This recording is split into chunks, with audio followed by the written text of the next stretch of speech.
আমি এখন কেমন প্রাণবন্ত আছি। তা তো দেখতেই পাচ্ছি। এই হাসবি না বলে দিলাম। তোমার যেমন। হাসাহাসি হয়েছে, এখন সবাই গাড়িতে উঠো, বাকি কথা গাড়িতে গিয়ে হবে।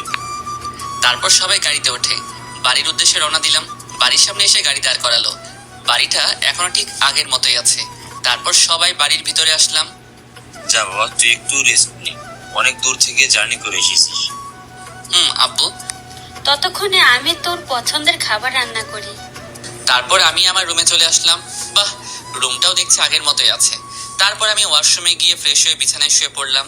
সাথে সাথে ঘুম চলে আসলো। ঘুমের মধ্যে অনুভব করতে লাগলাম কেউ একজন আমার গা ধরে ঝাঁকাচ্ছে। মনে হচ্ছে কেউ একজন আমার থেকে নিজেকে ছাড়ানোর চেষ্টা করছে। আর আমি কোলবালিশ জড়িয়ে ধরে ঘুমিয়ে আছি। হঠাৎই কেউ একজন আমার গায়ে চিমটি কাটলো। আমি হকচকিয়ে ঘুম থেকে উঠলাম। তারপর যা দেখলাম, আমি এতক্ষণ কোলবালিশ না একটা মেয়েকে জড়িয়ে ধরে আছি। মেয়েটা আমার দিকে রাগী ভাবে তাকিয়ে আছে। ওর রাগী চেহারার দিকে তাকাতেই ক্রাশ খেলাম। রাগে ওর মুখটা লাল হয়ে আছে। হাঁ করে তাকিয়ে আছেন কেন? আপনার সাহস কি করে হয় আমাকে জড়িয়ে ধরার? মানে আসলে কি ইয়ে করছেন? আসলে আমি বুঝতে পারি নাই, ঘুমের ঘরে আপনাকে কোলবালিশ ভেবে জড়িয়ে ধরে ফেলেছি। আপনি কি ছোট বাচ্চা নাকি? তার আগে এটা বলুন, আপনি আমার রুমে কি করছিলেন? আপনাকে ডাকতে এসেছিলাম, বুঝেছেন?